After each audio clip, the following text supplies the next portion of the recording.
නමස්කාර වේවා බුදුරුවනට සැමදා බුදු හිමි සරණ යමි. නමස්කාර වේවා ධම්රුවනට සැමදා සදහම් සරණ යමි.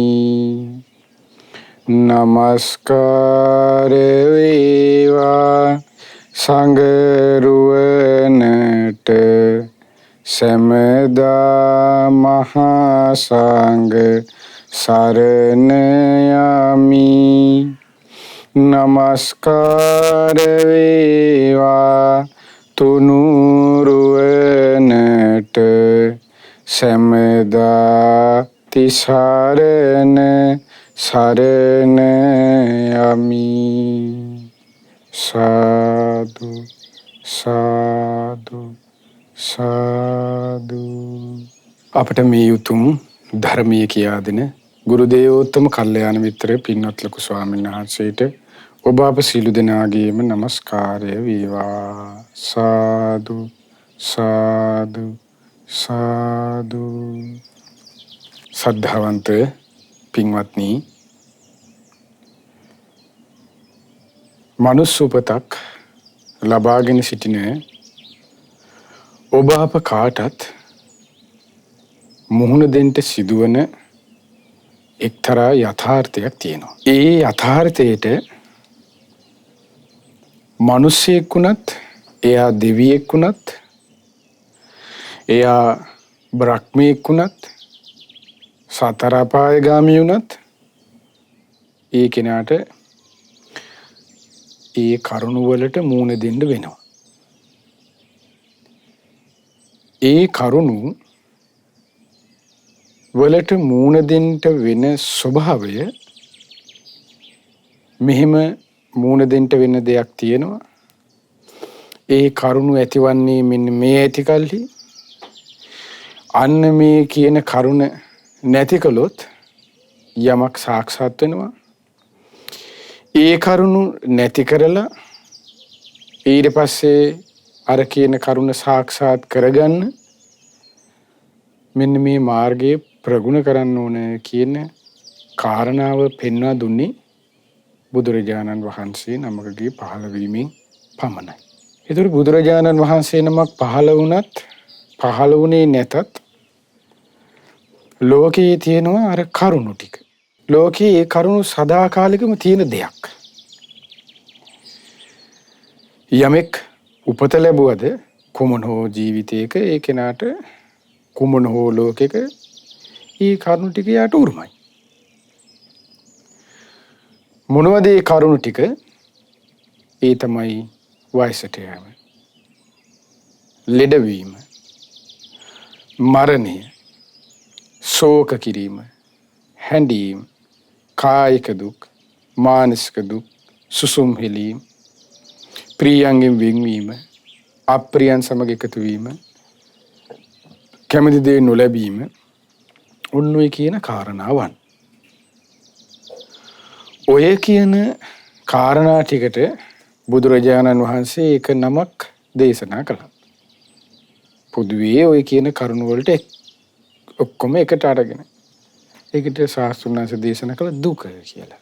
එතකොට අපිට දුක කියන වචනේ කොහේ හරි ඇහෙනවනම්, මේ ධර්මයේ තුල කොහේ හරි කතා වෙනවනම් ඊතන විස්තර වන්නේ එක්කෝ ඉපදීමක් ගැන, ලෙඩවීමක්, මරණයක්, ශෝක, දුක්, දොම්නස්, සුසුම් හෙලීම්, කායික දුක්, මානසික දුක් කියන ඔය කතන්දර ටික තමයි දුක කියන වචනේ ඔන්න ඇතුලේ තියෙන්නේ.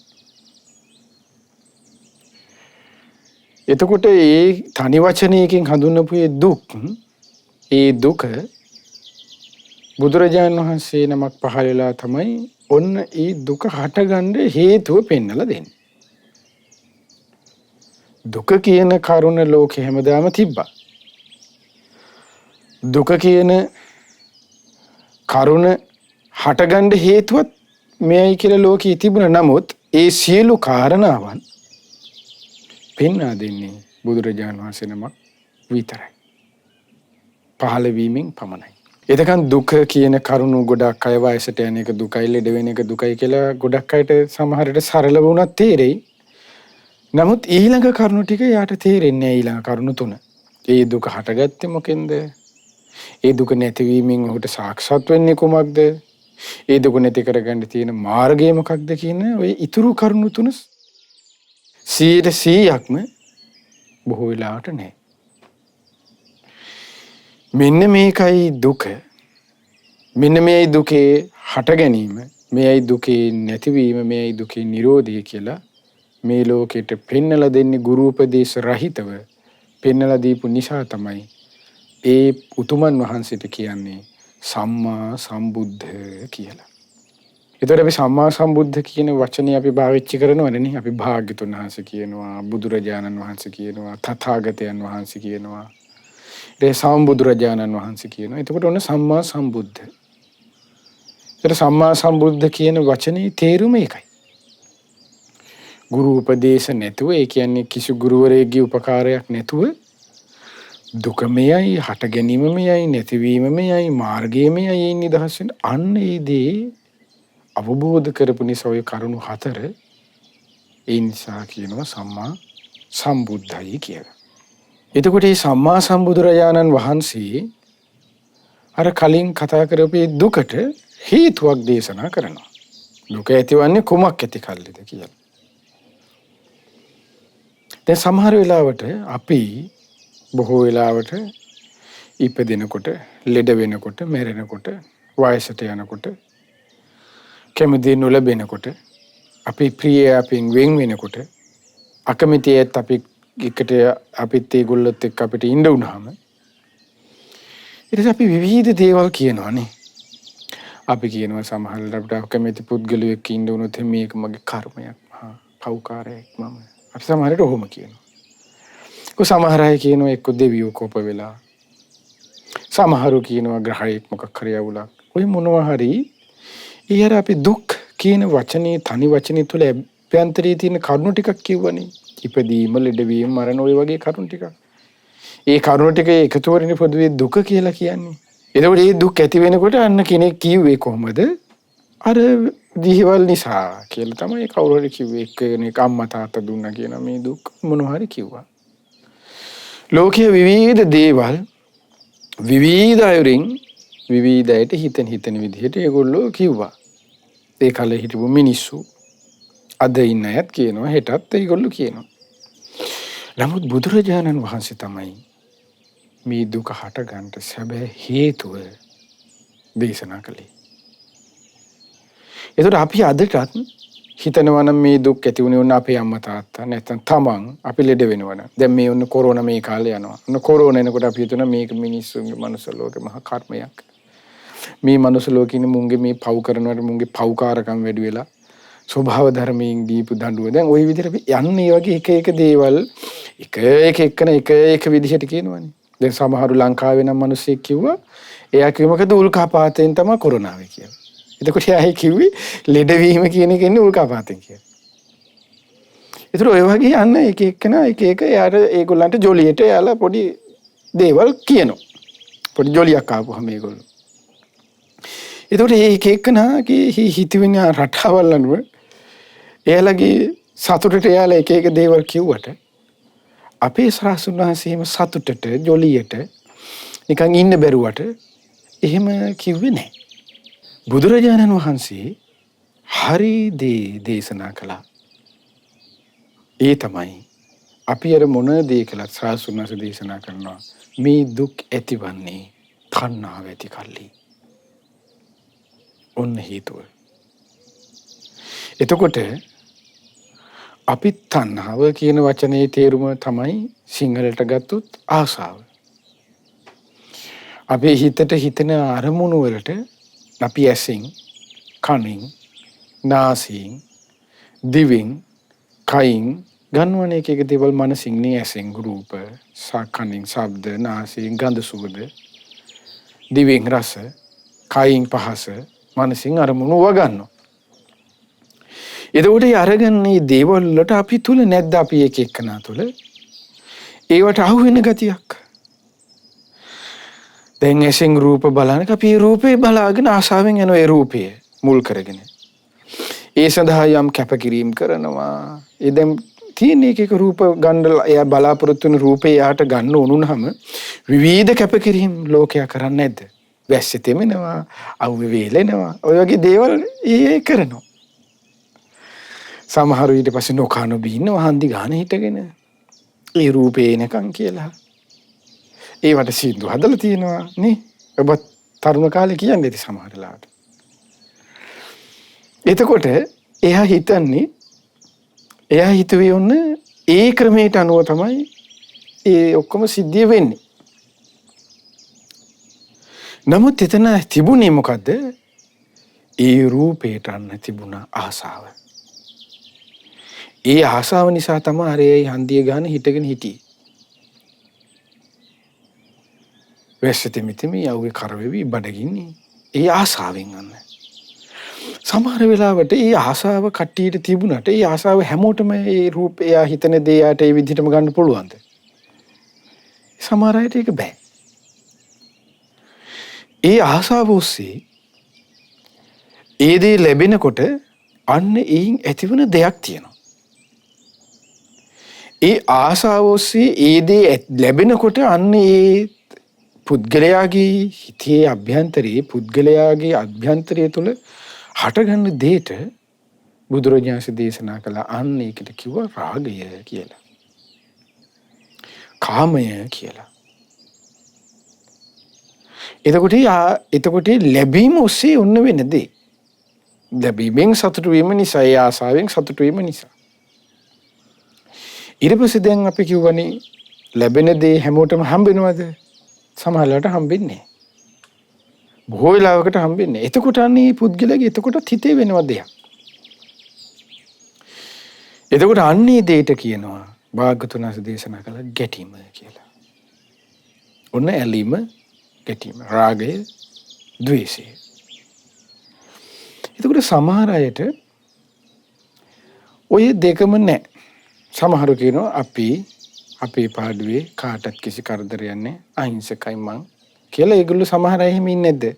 පුංචි තිත් වැටිච්ච පුංචි මුවෙක් මං කියලා. සමහර අය පොඩි ළමයි ගැර සින්දුව කියලා. ඒ විදිහට එයාලා එහෙම ඉන්නවා.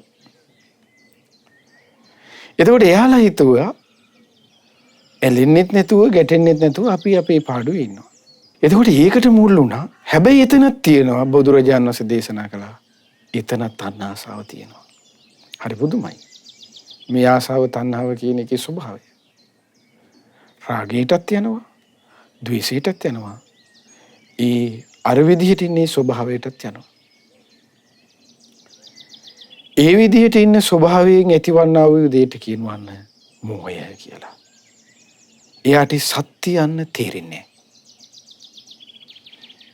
එතකොට රාග, ද්වේෂ, මෝහ. එතකොට මේ මෝහයට මුල් වුණේ අන්න අවිද්‍යාව. බුදුරජාණන් දේශනා කළා. අවිද්‍යාව කියන වචනේ තේරුම තමයි සත්‍ය නොපෙනීම. අවිද්‍යාව කියන වචනේ විරුද්ධ පදේ මොකද්ද? විද්‍යාව. විද්‍යාව කියන්නේ සත්‍ය අවබෝධය. යමක යථාර්ථයේ සැබෑ ලෙස අවබෝධය තේරීම. යමක තියෙන සත්‍ය ලෙස තේරීම. ඒ විද්‍යාව. අවිද්‍යාව කියන්නේ යමක අන්න සත්‍ය යථා ස්වභාවයෙන් ඔහුට අන්න තේරෙන්නේ නැහැ. ඒකට කියනවා අවිද්‍යාව. අවිද්‍යාවට හේතුව අන්න මෝහය. එතකොට ඒ මෝහය මුල් කරගනිමින් මේ අවිද්‍යාව කියන කරුණ රාග ද්වේෂ මෝහ වලටත් තියෙනවා. රාගයේ ද්වේෂයටත් තියෙනවා. නමුත් රාගය කියන කරුණ, ද්වේෂය කියන කරුණ අනාගාමී වෙනකොට කෙනෙක්ගේ ප්‍රහාණය වෙනවා. හැබැයි මෝහය බරපතලයි.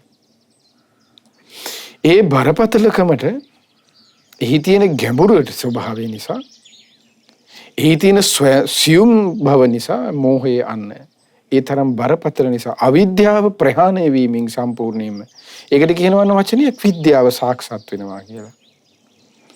අවිද්‍යාව ප්‍රහාණය වෙනවා කියන වචනයට කියන තවත් වචනයක් තමයි විද්‍යාව සාක්ෂාත් වෙනවා. එතකොට අවිද්‍යාව ප්‍රහාණය, විද්‍යාව සාක්ෂාත් වෙනවා කියන්නේ මෝහය යන ප්‍රහාණයයි. රාග දේශ කලින් වන්න ගියා මොන මෝහය සම්පූර්ණ ප්‍රහාණය. එතකොට රාග, ද්වේෂ, මෝහ සම්පූර්ණයෙන්ම ප්‍රහාණය වීම. අන්න ඒකට කියන විද්‍යාව සාක්ෂාත් කළා. ඒ උතුමන්ට කියනවා මොකද්ද නම? රහතන් වහන්සේ කියලා. එතකොට රාග, ద్వේෂ, මෝහ ප්‍රහාණය. එතකොට රාගයට, ద్వේෂයටත්, මෝහයටත් මොකද්ද යට මුල්ුනේ? තණ්හාවන්න තිබුණා. ඇයි තණ්හාව කියන්නේ දුකේ හේතුවනේ. එතකොට මේ දුක් හටගන්න හේතුනේ තණ්හාව. ඒ තණ්හාව මුල් කරගෙන තමයි අන්න පුද්ගලයේ රාග, දේශ, මෝහ ඔස්සේ මේ සසරේ යන්න ගෙනිච්චේ. එතකොට රාග, දේශ, මෝහ ප්‍රහාණය වෙනකොට ප්‍රහාණය වීම හේතුවෙන් අන්න යට සාක්ෂාත් වෙනවා දෙයක්. තුන්වන කරුණ. මොකක්ද ඒකට කියනවා? අන්න නිවන. එතකොට නිවන සාක්ෂාත් වීම වෙන්න අර විදිහට රාග, දේශ, මෝහ ප්‍රහාණය වෙන්න ඒ විදිහට තණ්හාවෙන් තිබෙනා වූ ඒ ස්වභාවයෙන් ගැලවෙන්න මේ තණ්හාව කියන්නේ ආස්වාදයෙන් ඇලිලා යන්නේ හැටිනේ. සතුටෙන් සොම්නසින් ඇලී යන ගතිය ගැලවෙන්න ඒ ඇලී යන ගතිය නිසා ඉපදෙමින් මැරෙමින් ශෝක කිරීමෙන් දුකින් පීඩාවලින් ඉන්න එකෙන් ගැලවෙන්න උන්න හතරවෙනි කරුණ ශාස්ත්‍රඥාන්සේ අවබෝධ කරගත්තා. ඒ තියෙන්නේ ප්‍රගුණ කරන්න. ඒ කියන්නේ පුරුදු කරන්න, ප්‍රැක්ටිස් කරන්න, ගමන් කරන්න, පුරුදු කරන්න ඇත්තටම කිව්වොත්. අන්න ඒ කරුණ අට පුරුදු කරගත්තොත් භාගතුන් වහන්සේ දේශනා කළ අන්න යාට දුකෙන් නිදහස් වෙනවා, දුක අවබෝධ කරනවා, තණ්හාව ප්‍රහාණය කරනවා, නිවන සාක්ෂාත් කරනවා. දුක අවබෝධ කරනවා, තණ්හාව ප්‍රහාණය කරනවා, නිවන සාක්ෂාත් කරනවා. කුමක් ප්‍රගුණ කිරීමෙන්ද? මේ කරුණු අට. ඒ කරුණු අටින් යුතු මාර්ගයට බුදුරජාණන් වහන්සේ උන්න නමක් දේශනා කළා. ඒ තමයි ආර්ය අෂ්ටාංගික මාර්ගය කියලා. ඒට තව නමක් දේශනා කළා මධ්‍යම ප්‍රතිපදාව කියලා. දැන් ওই සමහර අය කියන්නේ අපි මධ්‍යම ප්‍රතිපදාවේ ඉන්නේ කියලා. එතකොට ඒ කියන්නේ සමහර විට ඔය සමහර බේබදු මිනිස්සු ඉන්නවා. එයාලත් ඉන්නවනේ මධ්‍යම ප්‍රතිපදාව කියලා. ඒ කියන්නේ මොකද්ද? එයා කියන්නේ ගානට බොනවලු. ඒ ගානට බොන එකට තමයි එයා කියන්නේ මධ්‍යම ප්‍රතිපදාව කියලා. වැටෙන්න බොන්නෙත් නැහැ. නිකන් උගුරක් වගේ බොන්නෙත් නැහැ. ගානට බොනවා කාලක් වගේ විලා පොඩ්ඩක් ඉන්නවා. එතකොට එයා කියන්නේ අපි මධ්‍යම ප්‍රතිපදාවනේ. එතකොට මේ වචනේ විවහාරය අන්න වැරදි.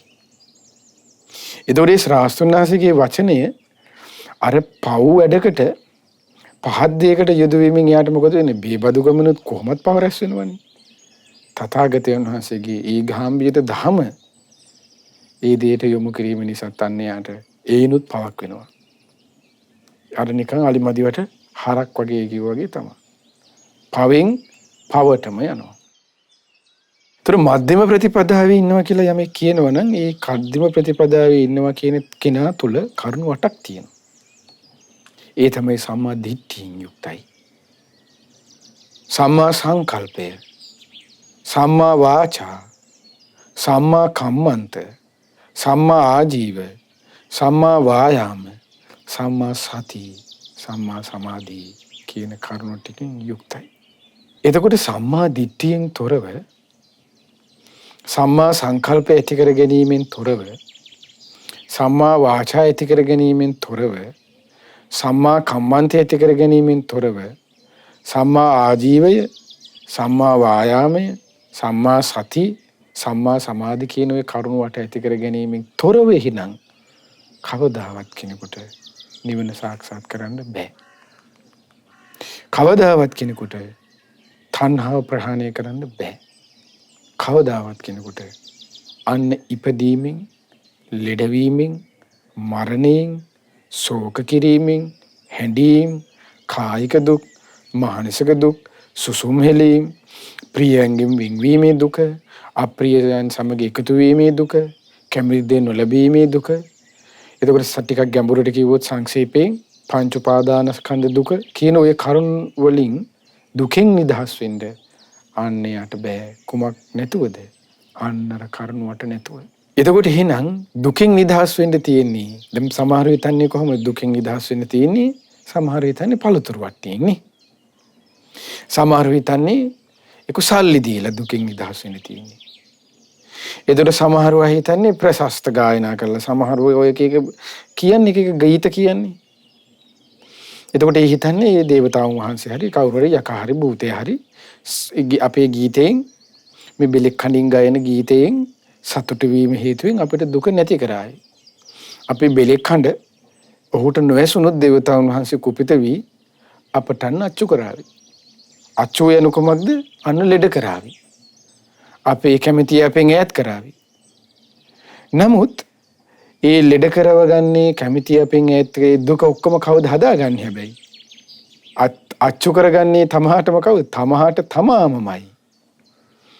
ඒ තමා තණ්හා ඔස්සේ රාග ද්වේෂ මෝහ ක්‍රියාකාරීත්වය ඔස්සේ අන්න තමාටම අච්චු කරගන්නවා. තමාට අන්න දුක පිනිස කරුණු කාරණාවන් සියල්ල රැස් කරගන්න ඕකයි වෙන්නේ. ඒතර දැන් ඉන්දියාවේ සමහර අය හිතුවේ කොහොමද ඉස්සර ඔබ ධර්මයේ කියවලා තියෙනගේ පොත්පත්වල තියෙන්නේ. සමහරු සත්තු මරනවනේ. ඒ කියන්නේ ඒකට කියන්නේ යාගී කියලා. එයාට දුකක් දුම්නසක්. ඔන්න නියම් වාසංගතයක් වගේ ඇති වෙන. දැන් ඔන්න අද කාලේ වගේ ඒ ස්වභාවය තිබ්බනම් මොකද කරන්නේ? ඒ යාගවලට මිනිස්සයාගේ මිත්‍යා දෘෂ්ටියට අහුවෙලා තිබ්බනම් ඔන්න ඒ යාගයෙන් යුතුව පුද්ගලයෝ තිබ්බනම් ඔන්න කොරෝනා වලින් බේරෙන්න කියලා කට්ටිය මොකද කියන්නේ? 1000ක් මරපන් කියන එළුවෝ 100ක් මරපන් කියන හරක්. එතකොට එයා හිතුවේ හරක් 100කකින් මෙරීමෙන් අන්න ඒ හේතුවෙන් කොරෝනා අඩුයි. අද කාලේ වුණා නම් එහෙම තමයි වෙන්නේ. එතකොට එයා හිතන් හිටියේ මේ විදිහට දුක දුන්නේ දුකෙන් නිදහස් වෙන්න තියෙන්නේ තර ක්‍රමයටමයි. දොළපිදීනි අනම්මනම් දීලා කියලා. එතකොට මේ ඔක්කොටම අන්න පුදුවේ එක නමක් බුදුරජාණන් සේවට දේශනා කළා මිත්‍යා දෘෂ්ටිය කියලා. ඒ කියන්නේ මිත්‍යා දෘෂ්ටි කියන්නේ දෘෂ්ටි අපරිසුදුයි. පහ දෘෂ්ටියකින් යුක්තයි. එතකොට ලෙඩවීම මරණය ශෝක කිරීම පරිදේව ඒවා ඇති උනේ කොහොමද? අපි තුල සම්මා දිට්ඨිය නැතිකමෙන්මයි. සම්මා වාචා නැතිකමෙන්මයි. සම්මා දිට්ඨිය කිව්වේ දැන් සරලව කිව්වොත් මේ ඇසේ කනේ නාසයේ දිවේ කයේ මනසේ මේ රූප වේදනා සංඥා සංඛාර විඥානයේ තියෙන යථා ස්වභාවය උදන්නේ. ඊටත් සරලව කිව්වොත් තවත් ඒකකට කියන වචනයක් ලෞකික සම්මා දිට්ඨිය කියලා. එයා දන් දීමේ විපාකන්න පිළිගන්නේ. ඊට පස්සේ පුද පූජාවන්ගේ විපාක පිළිගන්නේ. ඒකනේ පුද පූජා වන්දනා ඒවට ගරහනවා දානෙට ගරහනවා. දැන් සමහරු ඉන්නේ දන් දෙල්ලට එහෙම වැඩක් නැහැ. ඕවගෙන් ওই පින රැස් වෙනවද දන්නේ. කවුද හොයලා තියන්නේ? දැන් ওই සුද්ධගේ ටයිප් එකට ඉගෙන ගත්ත මිනිස්සු ඒ ක්‍රමයටනේ යන්නේ. එයාට අර නිකන් එයාට ඕන නිරීක්ෂණය නිගමනය ඔක්කොම ඕන. එයාට ඒ අනුව තමයි ඒක පිළිගන්නේ. එයා හිතුවේ ඒ ක්‍රමයට තමයි කියලා. එතකොට නිරීක්ෂණ නිගමනය යන කොමද? බුද්ධ ශාසනයේ නිරීක්ෂණයක් නිගමනයක් තියෙනවා. ඒ නිගමනය තමයි නිවන. තථාගතයන් වහන්සේගේ ධහම පුරුදු කර ගැනීමෙන් කෙනෙකුට ලැබෙන අවසාන ප්‍රතිඵලයේ නිගමනය තමයි නිවන කියන එක. ඒ සඳහා උට නිරීක්ෂණ මොනවද? ඒ සීල සමාධි ප්‍රඥා වශයෙන් තියෙන නිරීක්ෂණ ඒ තුල ගමන් කිරීම. ඒ නිරීක්ෂණයේ ඔස්සේ නියහු නිගමනයකට එන්නේ නේ.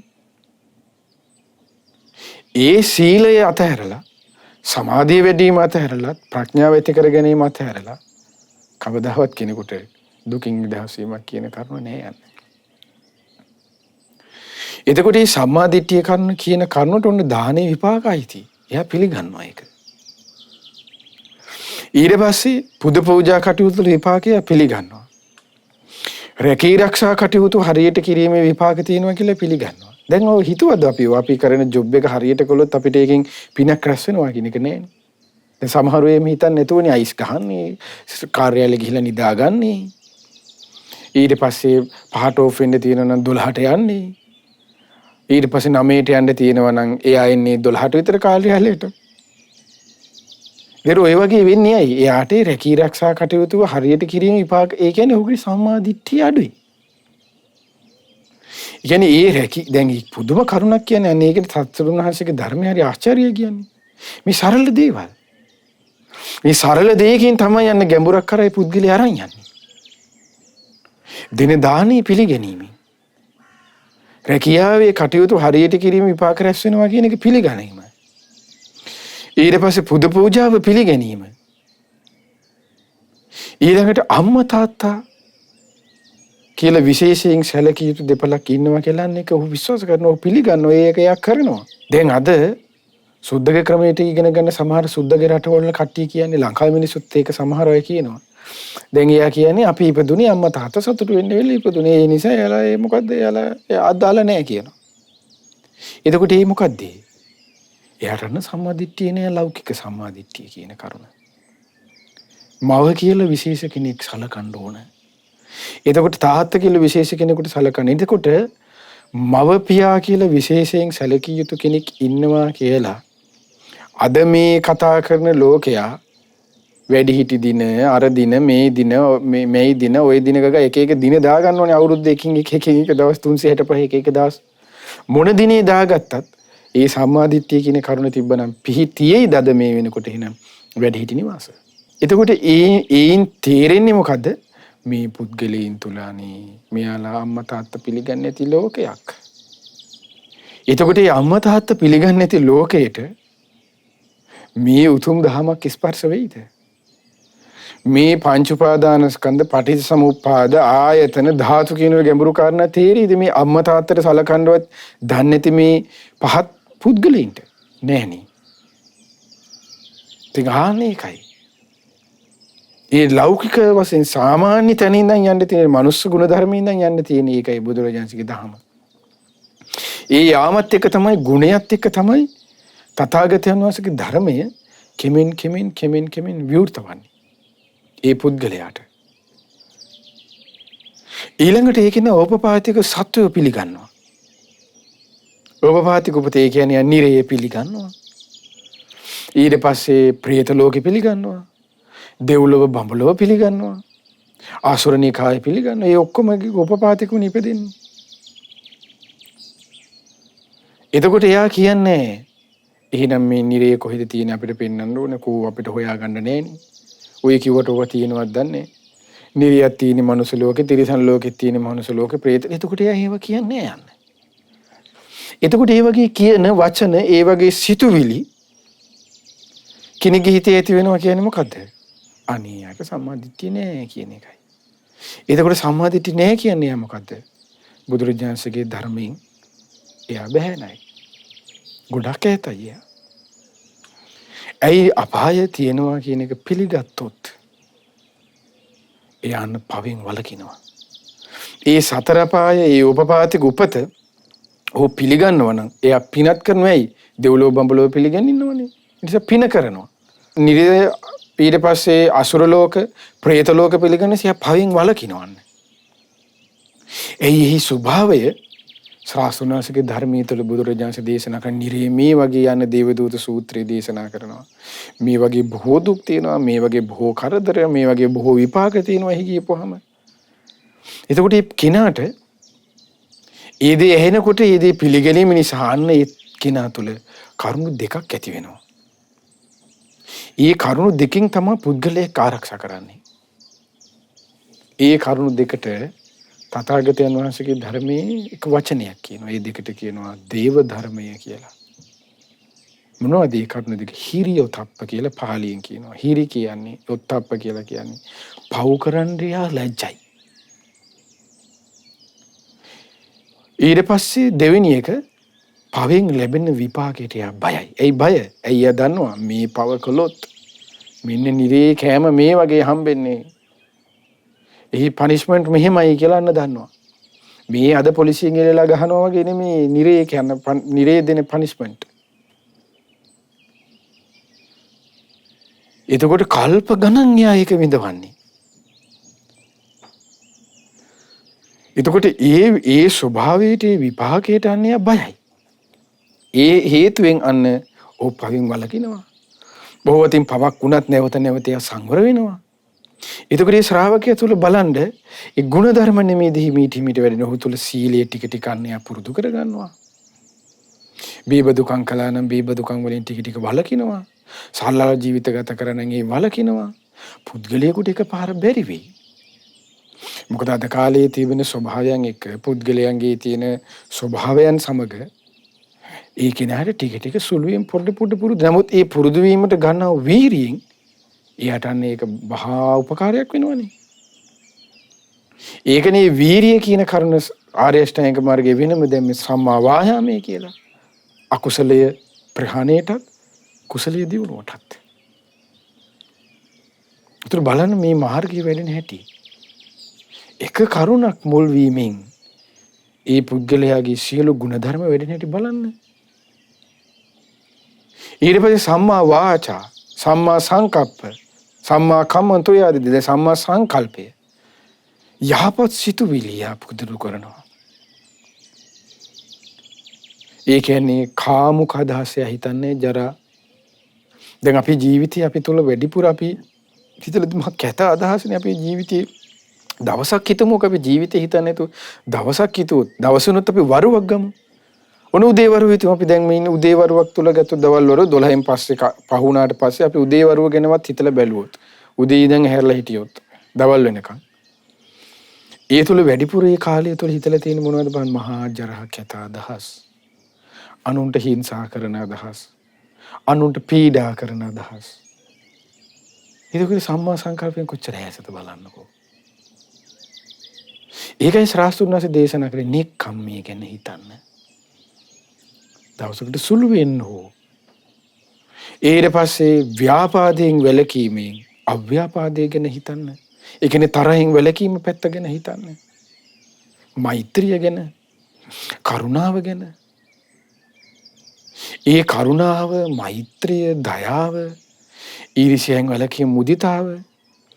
ඒ දේවල් කෙනෙක් හිතනවා නම් ඒ හිතන එකේ විපාකය බුදුරජාණන් දේශනා කරන කෙනෙක් මලක් සිඹින මොහොතක්. අපි මෙහෙම මල් පොකුරක් අරගෙන මලක් අරගෙන අපිට මෙහෙම කරලා ඉඳින්න මහා වෙලාවක් යනද පැය ගාණක් යන්නේ නැහැ. සුළු වෙලාවයි. එතකොට මේ මලක් සිඹින මොහොතක් යම් කිසි කෙනෙක් මෛත්‍රී හිතනවා නම්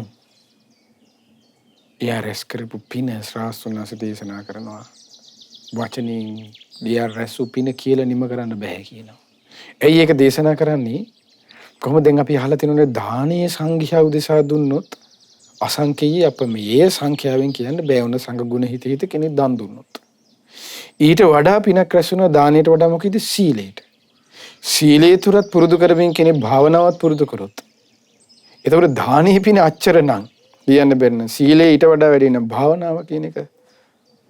මලක් සිඹින මොහොතක් හරියට ඒක කළොත් ඒ ඉලක්කය තුල හිත හොත්තට රඳවගෙන හරියට වැඩුවොත් මෛත්‍රිය අන්න සංකල්පය හරියට පුරුදු කරගත්තොත් අව්‍යාපාදය ඊට පස්සේ අනිත්‍යයට පීඩා හිංසා කරන එකෙන් වැළකීම අවිහිංසාව ඒ ජරාව කාමයේ ගැන හිතෙන නෙක්ඛම්මයේ කියන කරුණ හරියට සිහිකොලොත් බරන ලැබෙන ඒ කුසලයේ ඒ පින් බලයගේ ජීවිතේට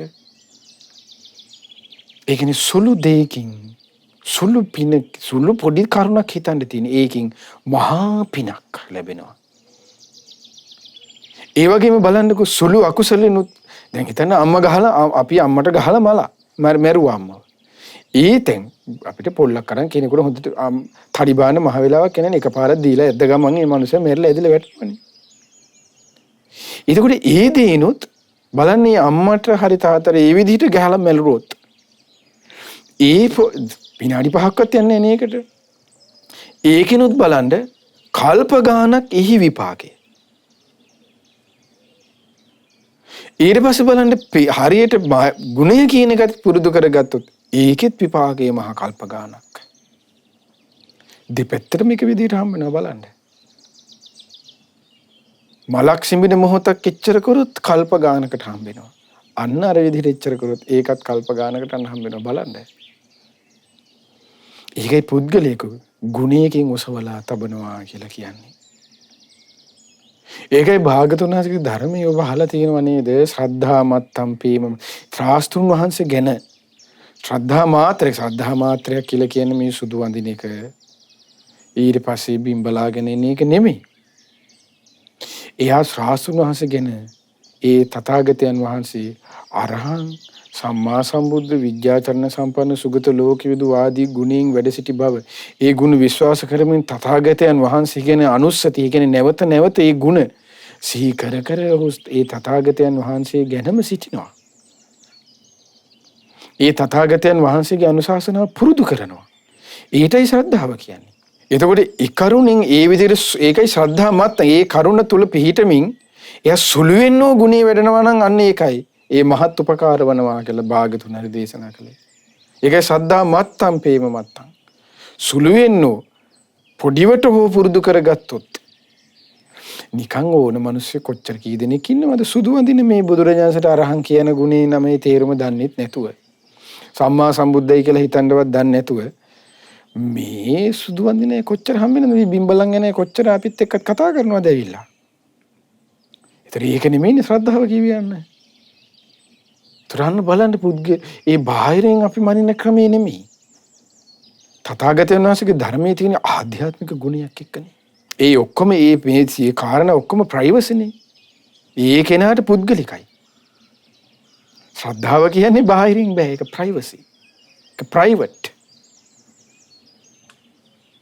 ඒ කෙනාට ඒක බාහිරින් පේන්නේ අන්න ශ්‍රද්ධාව බාහිරින් මනින්න බෑ.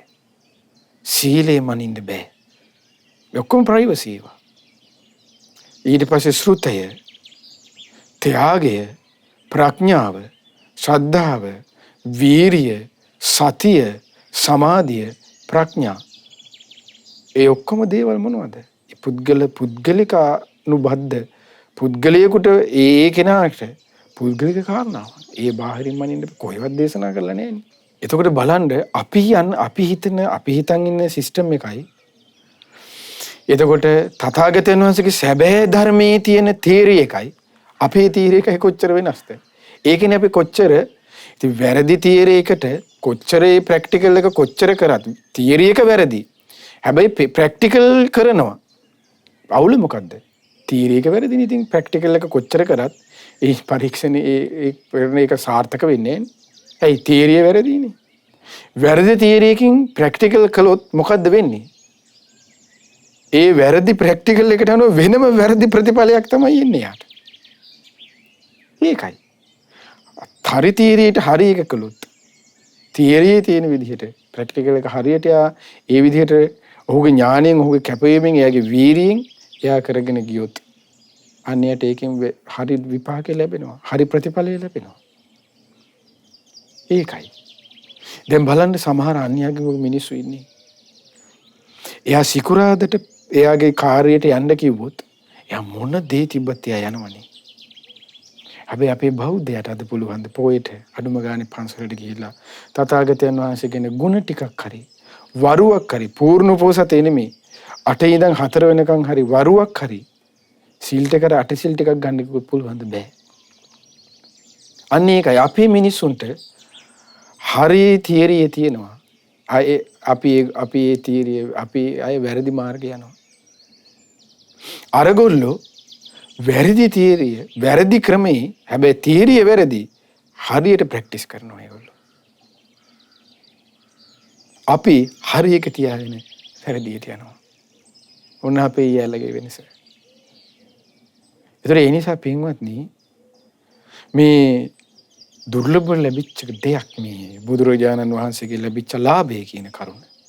ඒ ලැබිච්ච ලාභය කෙනෙක් අහිමි කරගත්තොත් භාග්‍යවතුන් වහන්සේ දේශනා කරන්නේ හරි ලස්සන ගාථාවක් තියෙනවා. කනා වෝමා උපජ්ජගා කනාතීතා සෝචන්ති නිරයම්පි සමප්පිතා. බුදුරජාණන් වහන්සේගේ නමකගේ ලැබීම ධර්මයත් එක්ක මනුස්සුපතක් ලැබීම කියන කරුණ සතාගතයන් වහන්සේ තනි වචනයකට ගන්නවා. ඒකට කියන ෂණ සම්පත්තිය කියලා. අවස්ථාව කියනවා. ෂණේ කියන පාලි වචනේ තේරුම තමයි අවස්ථාව. දැන් අපේ ජීවිතවල එකිනෙක අවස්ථා ලැබෙනවනේ. කෙනෙක් සාමාන්‍යයෙන් වයස සම්පූර්ණ තරුණ වයසට එනකොට අවස්ථාව මොකද? කසාද බඳින්න හම්බ වෙනවා. ඊට පස්සේ අවුරුදු 5 වෙනකොට මොන්ටිසෝරි යන්න අවස්ථාවක් හම්බ වෙනවා. 7 විතර වෙනකොට ඔන්න ලොකු ඉස්කෝලේකට යන්න හම්බ වෙනවා. ඊට පස්සේ 10 11 වසර වලට එනකොට 11 දෙන ඔන්න SSC කරන්න හම්බ වෙනවා. ඒකට O level කරන්න හම්බ. ඊට පස්සේ 11 12 13 දී A level කරන්න හම්බ. ඊට පස්සේ යුනිවර්සිටි වල අවුරුදු 5ක් 6ක් ගියරද ෆයිනල් ඉයර් හම්බ වෙනවා. ඊට පස්සේ ෆයිනල් එක්ස් ඔය වගේ එක අවස්ථා ජීවිත වලට එනවා නේද? ඊට පස්සේ තාත්තෙක් වෙන්න, දරු සම්පත් බලන්න, ඊට පස්සේ මුණුබුරු මිනිබිරි හැදලා ආච්චි සීයෙක් වෙන්න. ඔය වගේ අවස්ථා හම්බ වෙනවා ජීවිතවලට. ඔය කතා ටික තමයි හැමදාම ලෝකේ තියෙන්නේ. ඒ කතාවල හිටියට ඒ අවස්ථා ලැබුණට පුද්ගලයෙකුට ලැබෙන දුර්ලභ අවස්ථාවක් තියෙනවා. ඒ දුර්ලභ අවස්ථාව බුදුරජාණන් වහන්සේ හඳුන්වන අනශනය කියලා අවස්ථාව කියලා. අපි අරවටත් අවස්ථා කියලා කිව්වට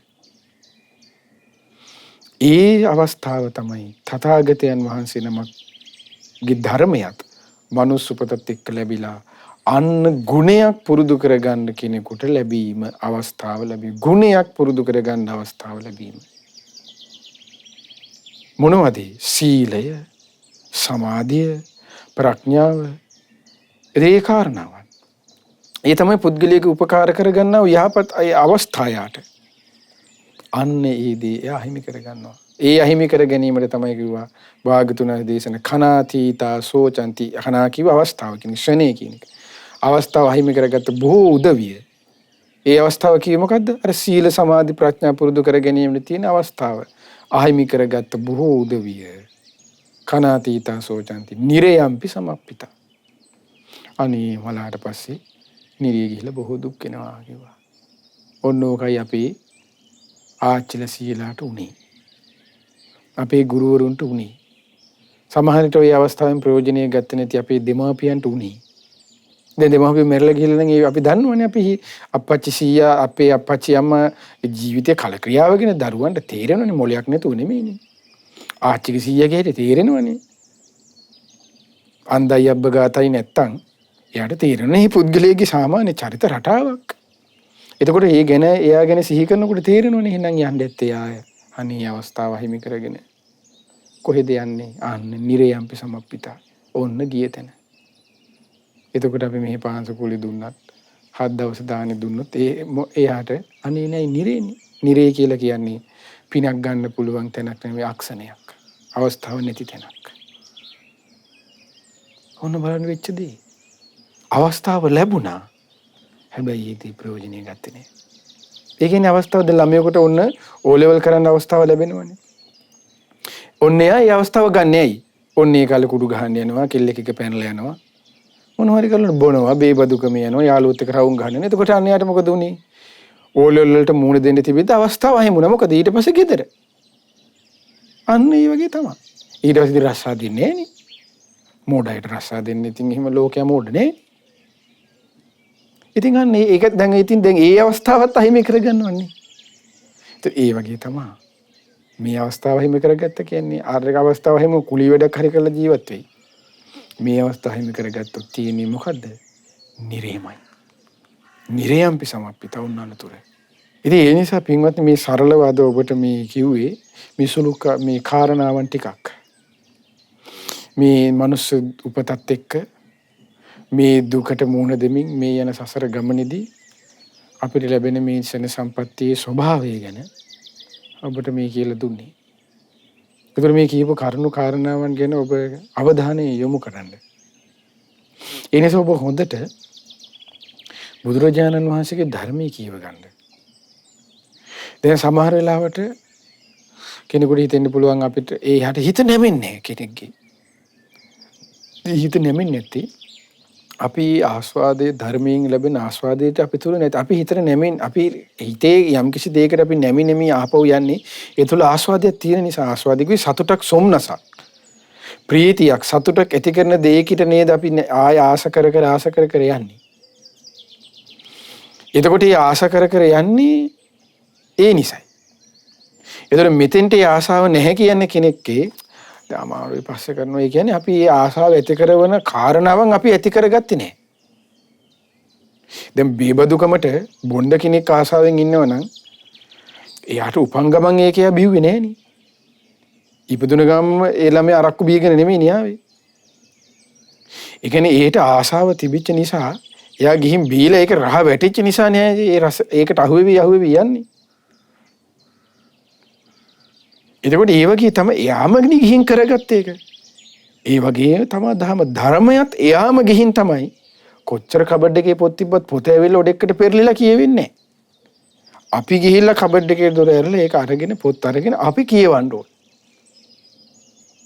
එතකොට අන්නේ දහම් රසයට ඒ ආසාවට අන්නේගේ හිත මොකද අපි හිත ශ්‍රාස්තුන දේශනා කළේ ඒ අරමුණට ආස කරනවා. අන්න එතකොට මේ පුද්ගලයාට ඒ ධර්මයේ කියවීමත් එක්ක අන්නේ ආස කරනවා.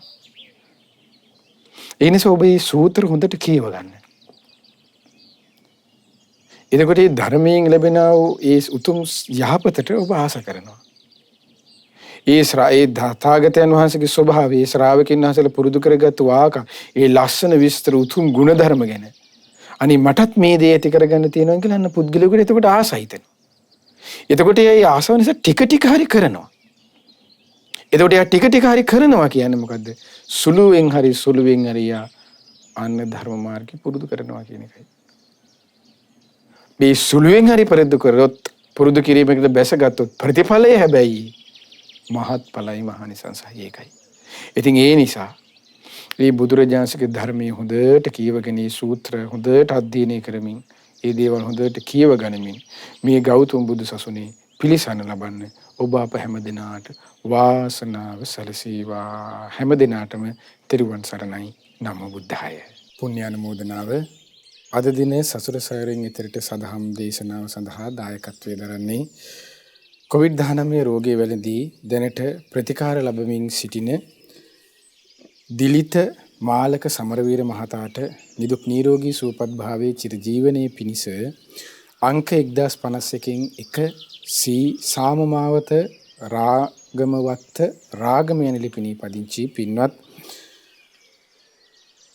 මහේසිකා ජයලත් මහත්මිය ඇතුළු මේ පවුලේ සීළු දෙනාගේ දායකත්වයෙන් යුක්තව රැස් කරගන්ට යෙදුණු සීළු පින අපි ප්‍රථමයෙන් අනුමෝදන් කරමු. පින් කැමති සීළු දෙවිවරුන්ට සක්දෙව් රජුන් ප්‍රධාන තවුසවෙත් සීළු දෙවියෝ මේ පින සතුටින් අනුමෝදන් වෙත්වා. ඒ වගේම දතරාෂ්ට විරූඪ විරූපාක්ෂ වෛශ්‍රවණ යන සතරවරම් දෙව්මාර දරුවන් ප්‍රධාන සීළු දෙවිවරුද ආලවක සෙන්පතිතුමන් සීවක සෙන්පතිතුමන් ඇතුළු සියලු සෙන්පති දෙවිවරුද මේ පින් සතුටින් අනුමෝදන් වෙත්වා. ඒ වගේම ඔබ අප සීළු දෙනාගේ මිෂ්ඨ දේවතාවුන් වහන්සේලාත් ලක්දිව බුදු සසුන සුරකින නානා නම් ගොත්වාසී ප්‍රදේශ බාර පළාත් බාර සීළු දෙවියෝද සුමන සමන් දෙවිනුදුන් උපුල්වන් දෙවිනුදුන් ඇතුළු සීළු දෙවියන් ඒ වගේම බොබලෝ වාසී බ්‍රහ්මීන් මේ පින් අනුමෝදන දෙවියන් බ්‍රහ්මීන් දිව්‍ය ආයුෂයෙන් වරණයෙන් සැපයෙන් බලයෙන් වැඩිත්වා.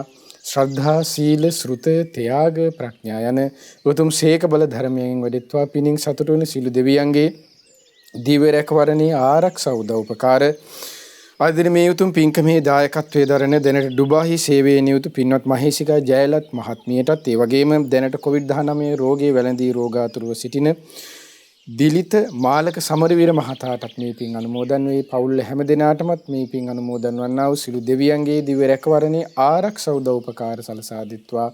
දෙවියෝද බ්‍රහ්මයෝද මේ පින් අනුමෝදන්ව ගෞතම බුදු සසුනේ චතුරාර්ය සත්‍ය ධර්මයේම අවබෝධ කරත්වා. ඒ වගේම මේ පින ඒ පින්නතුන් නමින් මිය පරලොවයන්ට යෙදුන ඇලන් පෙරේරා මිත්තණියට නවරත්න බණ්ඩා පියාණන්ට ඒ වගේම ඇනී නෝනා මෑණියන්ට WH එන්දෝරිස් පියාණන්ට ඒ වගේම 2020 වසරේදී මිය පරලොව ගිය මල්ලිකා කම්කානම්ගේ රොසලින් නෝනා මෑණියන්ට රොබෝසින්යෝ මහතාට සිරිල් සමරකෝන් මහතාට ඇතුළු මේ පවුලේ සීළු දෙනාටමත් සමරවීර පවුලේ සීළු දෙනාටමත් මේ පින් අනුමෝදන් ඒ ඥාතීන්ගේ පරලොව ජීවිත සැපවත් වෙත්වා සුවපත් වෙත්වා. ඒ වගේම ඔබ අප සීළු දෙනා නමින්ද මේ පරලොව ගොස් යම් ඥාතීන් පින් බලාපොරොත්තු වෙන ඇතනම් ඒ සීළු ඥාතීන්ද මේ පින් සමලස අනුමෝදන් ඥාතීන්ගේ පරලොව ජීවිත සැපවත් වෙත්වා සුවපත් වෙත්වා. ඥාතීන්ද සංසාර දුකින් අත මිදෙත්වා. ඒ වගේම මේ සීළු පුණ්‍ය ධර්මයන් දිලිත මාලක මහතාට ඒ වගේම මහේෂිකා මිනවියට ජයන්ති කුමාරී මෑණියන්ට සහ බන්දුල ජයලත් පියාණන්ට කාන්ති කුලසූරිය මෑණියන්ට ජයසේන සමරවීර පියාණන්ට අනුරාධ බුද්ධික තිලිනී පෙරේරා විමුක්ති ප්‍රබුද්ධ සයුනි රන්දිලි ඒ වගේම රකිත ජයලත් යන සහෝදර සහෝදරියන්ට තේ දූ දරුවන්ට ඒ වගේම දිලිනි සමරවීර තුෂාර ජනිදු ඇතුළු සමරවීර පවුලේ සියලු දෙනාටමත් මේ පින් අනුමෝදන්ව ඒ හැම දෙනාටමත් නිදුක් නිරෝගී සුවපත් භාවයේ චිරජීවනයේ දීර්ඝායු සම්පත සියලු ආරක්ෂාව රැකවරණයේ සැලසේවා. ඒ හැම දෙනා කරන කියන සියලු කටයුතු ඒ වගේම දූ දරුවන්ගේ අධ්‍යාපන කටයුතු ආදීද ਸਰව ප්‍රකාරයෙන්ම සාර්ථක වෙත්වා.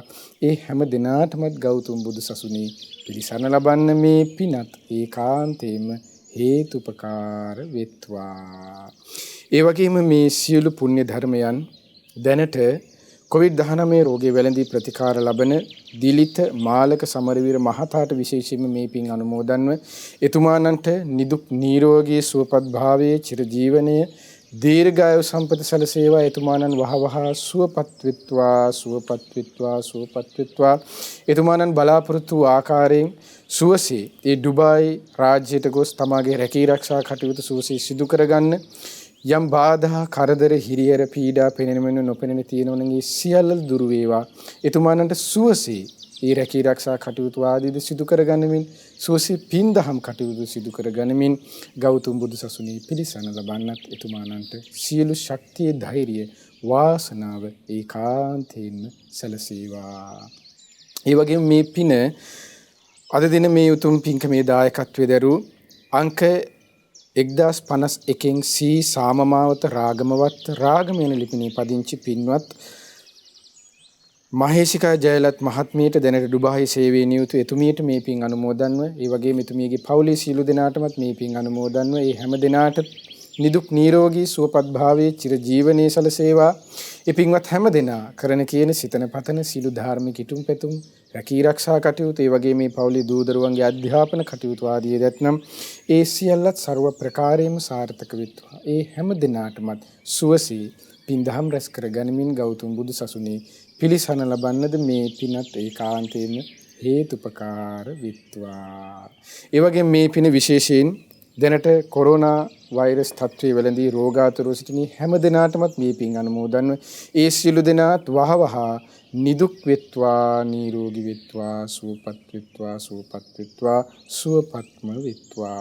ඒ වගේම මේ පින් ඔබ අප සියලු දෙනාගේම ගුරු දේවෝත්තම කල්යාණ මිත්‍ර පින්වත් ලොකු ස්වාමින් වහන්සේට දෙකලෙස අනුමෝදන්ව පින්වත් ලොකු ස්වාමින් වහන්සේද නිදුක් වෙත්වා නිරෝගී වෙත්වා සුවපත් වෙත්වා චිරජීවනයේ දීර්ඝායු සම්පත සැලසේවා.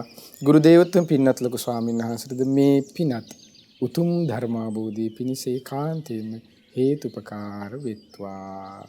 ඒ වගේම මේ පින් ඔබ අප සියලු දෙනාගේම දෙමාපිය ගුරුවර නෑදෑ හිතමිතුරු මිතුරු ඇතුළු සෑම දිනාටමත් ශ්‍රද්ධා මාසික ධර්ම දානයෙන් උදව්පකාර කරන නන්නයිරුම් උදව්පකාර කරන්නා වූ සිව්පසයෙන් අපපකාර කරන්නා වූ හැම දිනාටමත් මේ පින් අනුමෝදන්ව ඒ ඔබ අප සියලු දෙනාද නිදුක් වෙත්වා නිරෝගී වෙත්වා සුවපත් වෙත්වා චිරජීවනයේ දීර්ඝායු සම්පත සීල ආරක්ෂාව රැකවරණයේ සැලසේවා.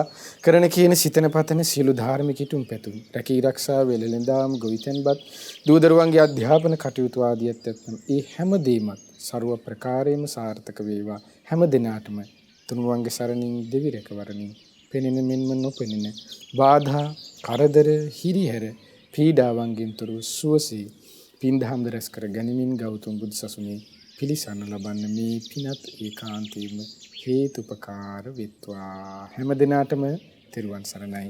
නමෝ බුද්ධාය.